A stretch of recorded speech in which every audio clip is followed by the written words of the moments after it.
Good morning dear student.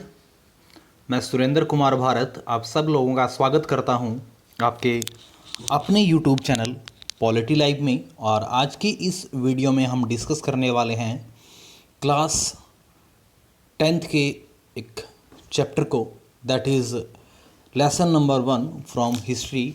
Name of the chapter is the rise of nationalism in Europe. तो सबसे पहले हम chapter का जो मीनिंग है उसी को डिस्कस कर लेते हैं। The rise of nationalism, it means कि जो राष्ट्रवाद है उसकी शुरुआत को लेकर। राइज का मतलब होता है किसी चीज़ का उदय होना, और nationalism means a strong feeling towards their motherland, towards the Nations.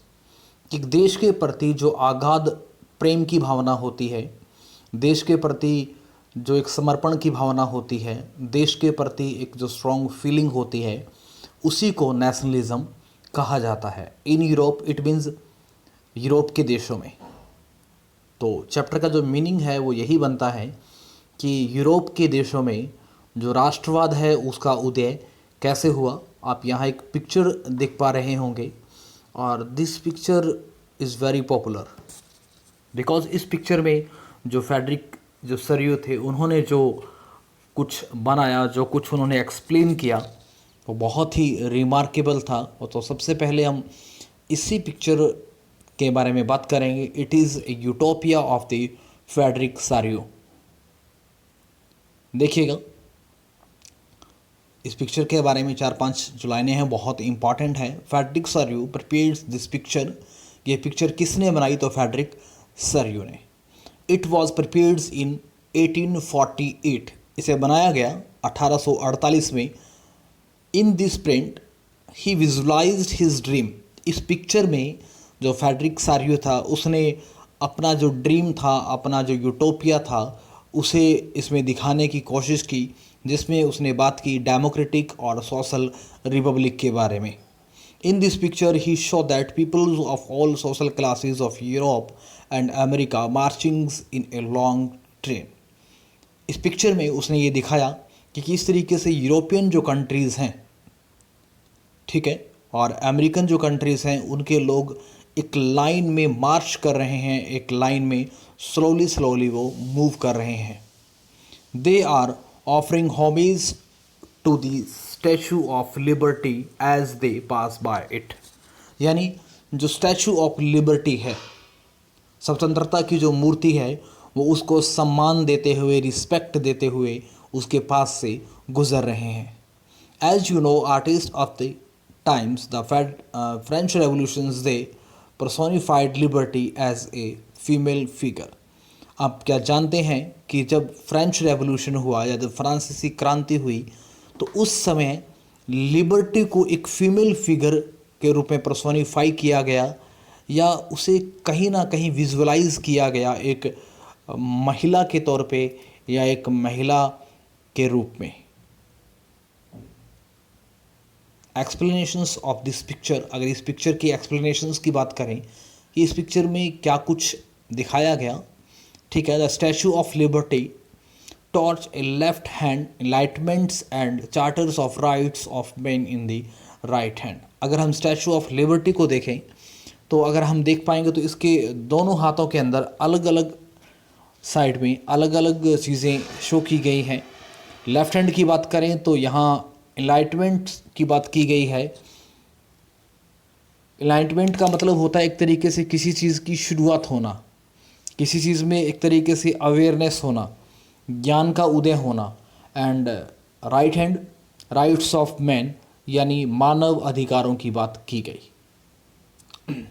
On the earth in the grounds of the image glides the scattered remains of absolute institutions means dictators and absolute monarchs of that time.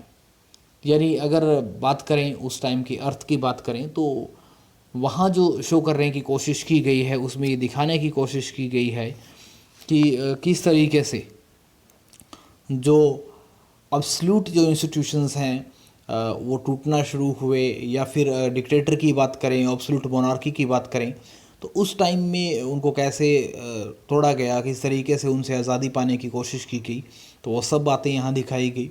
The people of the world are organizing and grouped as distinct nations which can identify through their flags and nations customs. कि यहाँ जो भी लोग हैं, ठीक है, दुनिया के अलग अलग पार्ट से यहाँ लोग एक ग्रुप के रूप में दिखाई दिए गए हैं, एक ऑर्गेनाइज रूप में दिखाए गए हैं.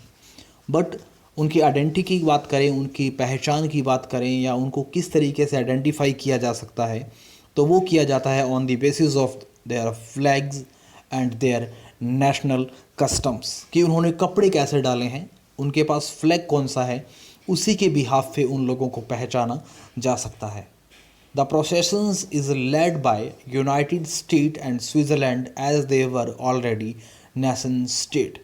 मीन्स कि ये जो मार्च करने वाले जो लोग हैं, जो स्लोली मूव कर रहे हैं लाइन में, उनमें सबसे जो आगे है वो यूनाइटेड स्टेट है. उसके बाद में स्विट्ज़रलैंड है जो इनका नेतृत्व कर रहे हैं, जो ऑलरेडी नेशन स्टेट बन चुके हैं. France identify by the revolutionary try colour has just reached the statues. It means कि फ्रांस की अगर बात करें तो उनके हाथ में एक ट्राई कलर का या एक 3 कलर का जो झंडा है वो उनके हाथ में है, और वो बिल्कुल जो स्टैचू ऑफ लिबर्टी है उसके पास अब पहुंच चुके हैं. ठीक है. नेक्स्ट देखिए, France is followed by Germany bearing the black red and gold flags.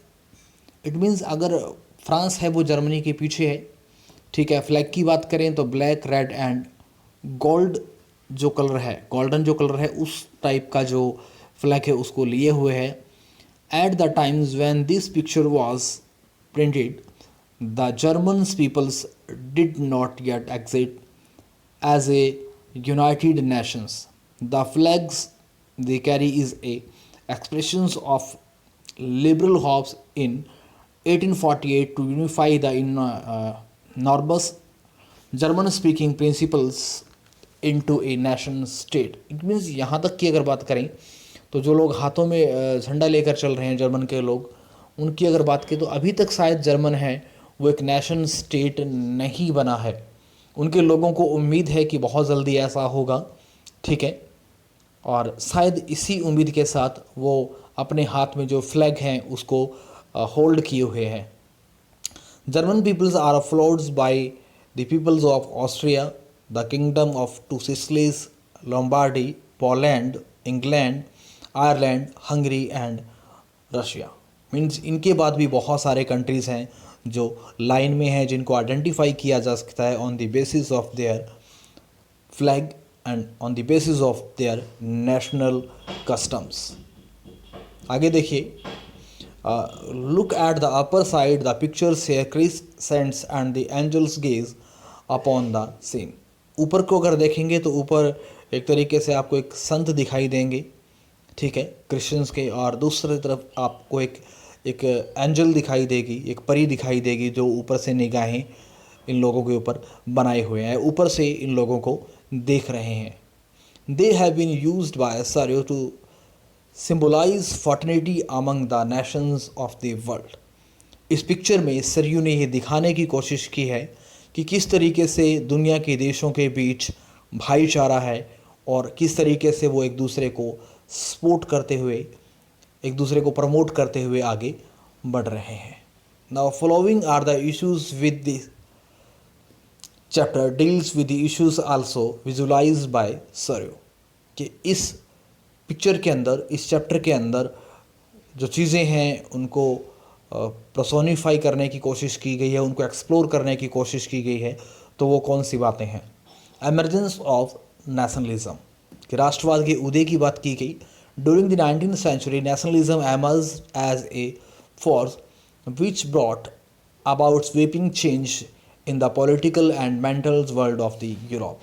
ऐसा माना गया कि 19वीं शताब्दी या 18वीं शताब्दी के बीच में नेशनलिज्म का शुरुआत होती है, नेशनलिज्म का उदय होता है जो यूरोपियन कंट्रीज़ हैं उनमें, और उन्हीं के रीज़न बिंग शायद यूरोप से दूसरे कंट्रीज़ में ये सारी चीज़ें पहुंचती है, फीलिंग ऑफ नेशनलिज्म पहुंचता है, वहाँ के पॉलिटिकल जो सिस्टम है उसमें चेंजेस आते हैं, लोगों का माइंड ऑफ सेटअप है वो इम्प्रूव होता है। एमरजेंस ऑफ नेशन स्टेट यानी राष्ट्र राज्य का उदय। The result of the changes was the emergence of the nation state in place of the multinational dynastic empire of Europe. It means अगर बात करें तो उस टाइम जो नेशन स्टेट थी उनकी शुरुआत होती है। नेशन स्टेट का मतलब होता है कि ऐसे लोग जिनकी हिस्ट्री कॉमन होती है, जिनका कल्चर कॉमन होता है, जिनका इतिहास कॉमन होता है, जिनकी ड्रेस ऑफ सेंस कॉमन होता है या जिनका कल्चर भी कॉमन होता है। Development of sense of common identity and shared history. It means शुरुआत होती है एक सेंस ऑफ आइडेंटिटी की, पहचान की शुरुआत की बात की जा सकती है, एक कॉमन हिस्ट्री की बात की जा सकती है। Earlier in states have a centralised power exercise sovereigns control over the territory. इससे पहले अगर बात करें तो शायद एक ही पावर अथॉरिटी में होती थी और वही पूरी की पूरी बाउंड्री के अंदर अपनी पावर को यूज़ करती थी। इट मीन्स जो पावर थी वो वन हैंड में सेंट्रलाइज थी। How ever a nation state was one in which the majority of citizens and not rulers come to develop a sense of common identity and shared history.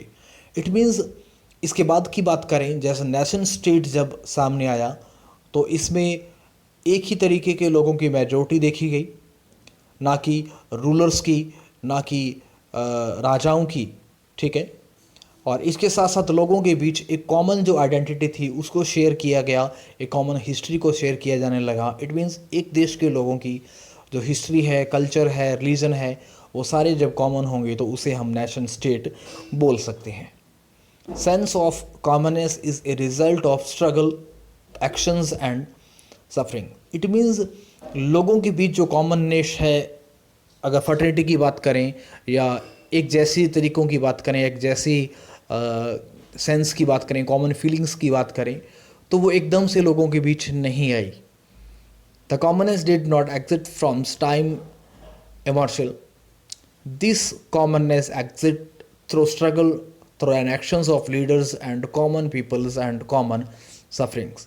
It means जो लोगों के बीच जो feelings आई वो एकदम से नहीं आई, एक लॉन्ग प्रोसेस रही इसके लिए।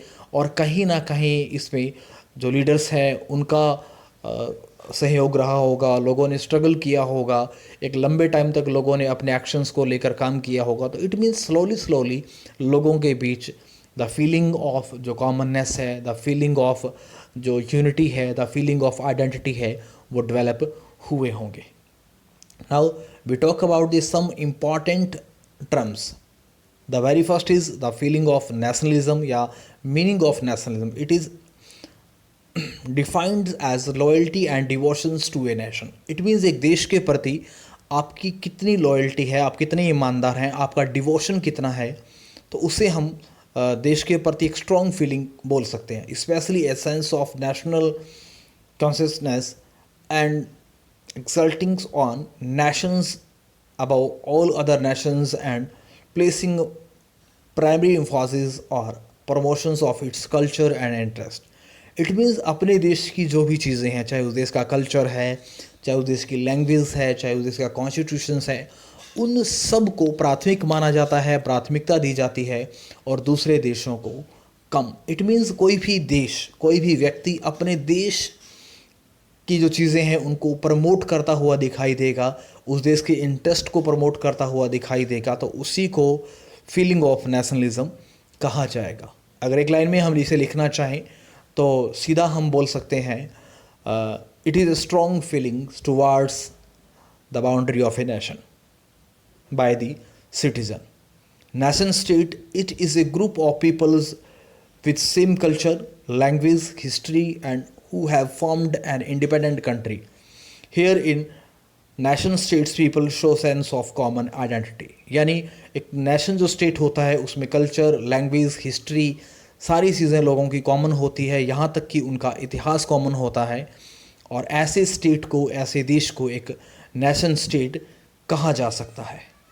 Modern state state in which sovereignty is exercised by the center power over a specific territory and population. It means modern state की बात करें तो एक देश अपनी बाउंड्री के अंदर पावरफुल होना चाहिए, उसके बाउंड्री के अंदर एक खास तरीके की सरकार हो और उसकी अपनी एक पॉपुलेशन हो, उसकी स्पेसिफिक अपनी एक बाउंड्री हो। इट मीन्स एक मॉडर्न स्टेट के लिए 4 चीज़ों का होना ज़रूरी है।